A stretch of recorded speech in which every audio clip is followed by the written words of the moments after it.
Let's talk about some other things. Rhea Ripley returns. You see it? Only a little bit. For a second. What is with WWE doing this now? This is amateur bullshit, dude. Triple H, what the fuck? Figure it out. Stop! No, you look at me, both of you, right now, and I'm going to tell you the truth that you don't want to hear.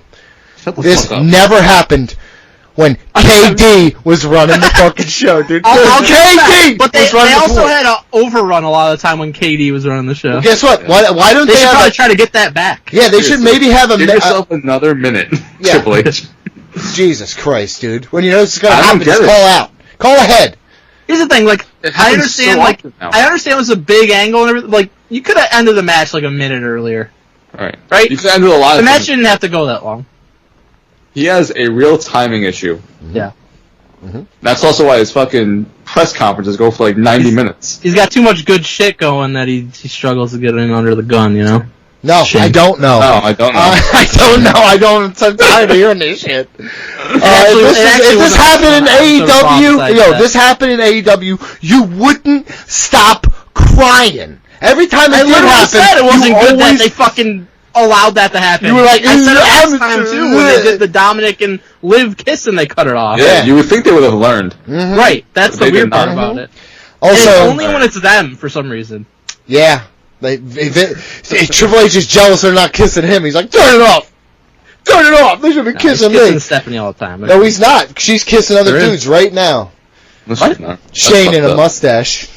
What? A fake mustache, or did he grow one? No, a fake one. It looks like his dad's. It looks like his dad's. He's swarthy. So Rhea Ripley is back. She's obviously a face, huge pop, and Damian Priest is turning face. And also I want to say this. Dominic's in fucking hell right now, poor kid. No, he's listen, women. Carlito is fucking great. Carlito's very fun. that was great. He's like, stop fucking like talking to Liv. It's not that hard. Carlito goes, it looks pretty hard to me. I will say this: Finn Balor's head popping around the corner like he's a Looney Tune is fucking wonderful. They're doing what the New Day always did. Every time they're on screen, I laugh or they do something. Even if they're not talking, they're making their time on screen memorable. And that is how you fucking do it. And then we basically got like when Triple H was stretching out fucking Trish and showing her wrestling holds. It's exactly what I thought of when they did this, which is hilarious and awesome. And this is part, and they showed a little clip of Liv like smiling at the chaos out there, which is you see it. The man's her been plans used. Coming together. Yeah. Like the story's been so well told. It's really really well done, and I really enjoy how everything's unfolding for them. So and now we're gonna get Rhea and Liv, I assume at SummerSlam, but and you're gonna think Rhea's gonna win, but probably Dominic's gonna turn or something and go against her 100%. That's how you keep the storyline going. Finn does. Yeah. Yeah, I still think Finn and Liv are in cahoots. No, I agree. Because Finn is very much pushing back against Damian Priest at this point. Yep. Yeah, alright. And Damian Priest was the one that was on the phone with Rhea earlier in the night. It's not anybody else. So there's definitely going to be a breakup.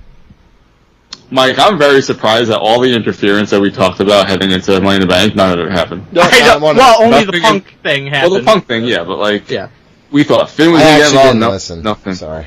Well, that's fine. We didn't want you to. Yeah. I hope you didn't. I would just leave, to be honest. I fucking hate you. Okay. It was great to see coming back. It was great to see the DX won the tag team championships. Joey Garbanzo and Tommaso Ciampa. I think that listen, DIY, the whole story. It's one of the looking back at the things we covered during our time.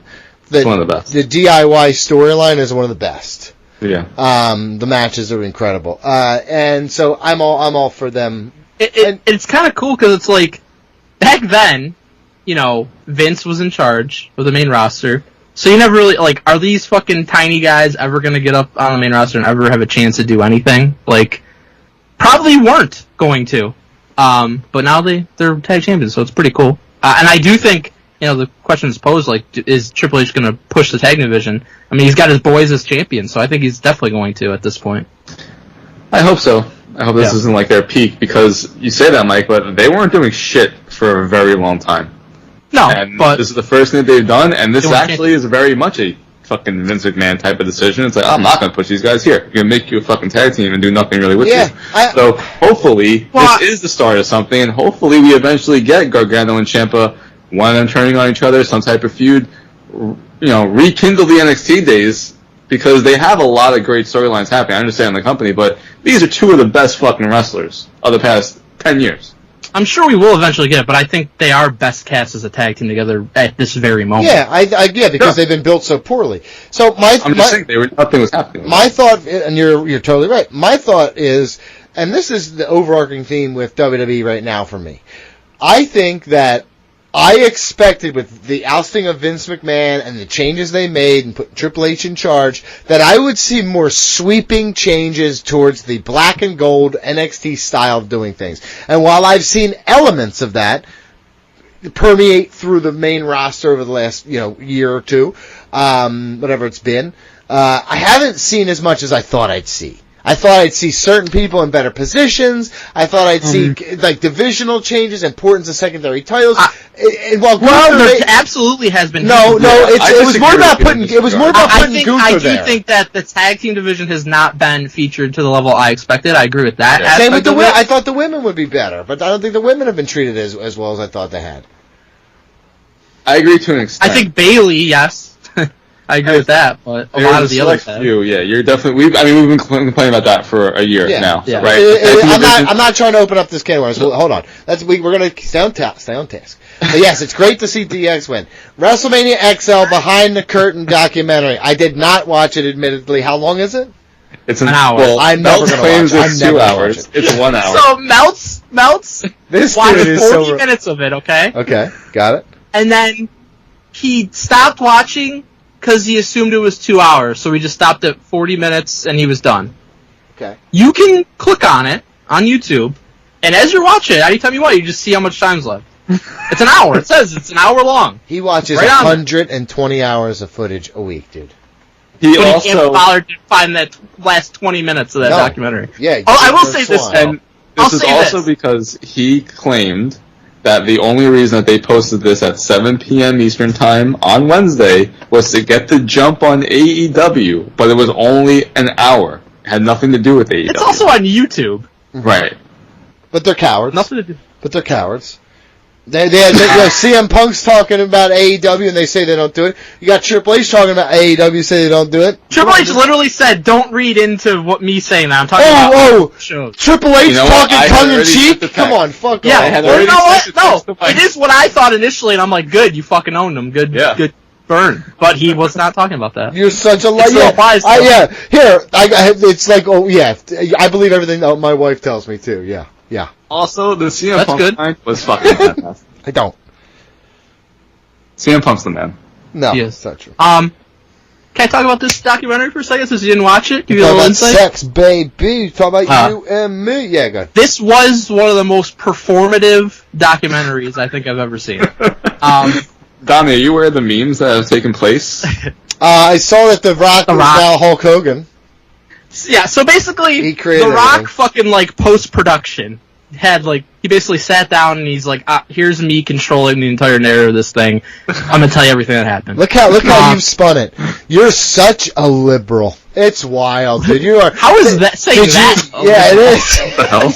So weird. Why did you just by the way, if The Rock ran as a Republican, I would vote for The Rock, so there you go. If The Rock ran as a Republican, he would win in a landslide. If he ran as anything, he would probably win at this point, and I would vote for him. Yeah, honestly, yeah. But anyway, he did steal from Maui, though. No, he gave them $10 million. Yeah, where did it actually go?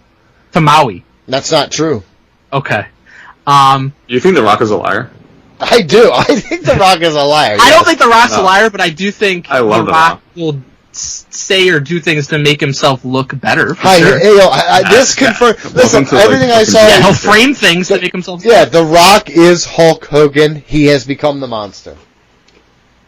So anyways, I am more convinced now after watching this than I was previously that there was no quote-unquote pivot in the way people think there was. You made that one guy in emails who told you to never back down. So proud. He was like, there's no way he can get out of this one.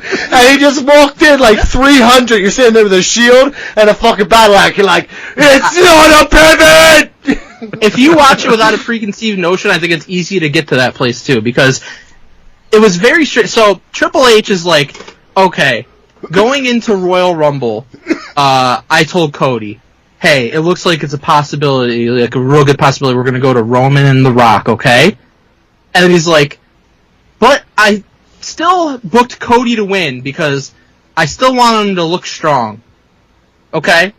But I didn't have a plan for him at WrestleMania. And they keep saying this, like, had no plan for Cody after this, which is such a ridiculous thing to believe, that they had no plan for this guy that they were building for the main event for the entire year. And then, so Cody wins, and then he points at Roman, and they have a fucking camera shot and everything all set up for it. Okay? So they have all that. And then they do the whole thing with The Rock, and he comes out, and Cody's like, oh, I'm not going to face you at WrestleMania, here's The Rock.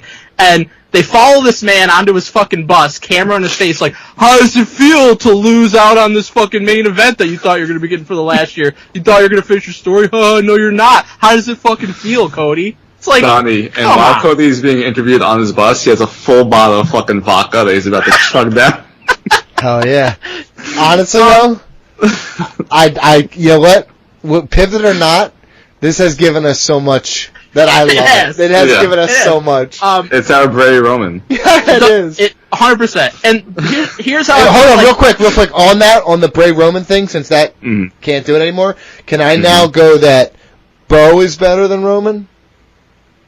Now it's Bo Roman? At this point. Oh, dude, they look similar. I do like what Bo's been doing. Me too. Yeah, that was great. He stared at Adam Pearce. I was like, But just to put a bow on this thing, if there was a pivot, I think the only pivot was to add The Rock to the situation. I don't think they ever pivoted away from Roman and Cody. I think that was always supposed to happen, and it did happen. I think that they didn't know they were going to have The Rock until whatever a certain time, whether it was January or September or sometime in between. So they added him into the equation, and I think that the Punk injury is what obviously led to that tag team match happening on night one, and then that happened. So if it wasn't for the Punk injury, would we have gotten like Roman vs. Rock night one and then Roman vs. Cody night two? Maybe. Would we have gotten a different tag team match? Maybe. Would we have gotten a triple threat with Roman, Rock, and Cody on night two? Maybe. But it was always going to be Roman and Cody in some shape or form. That's what my belief is, and this strengthened my belief. Yeah.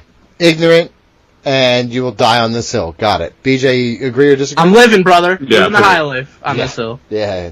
I drink high life, and I quite enjoy it. Nice.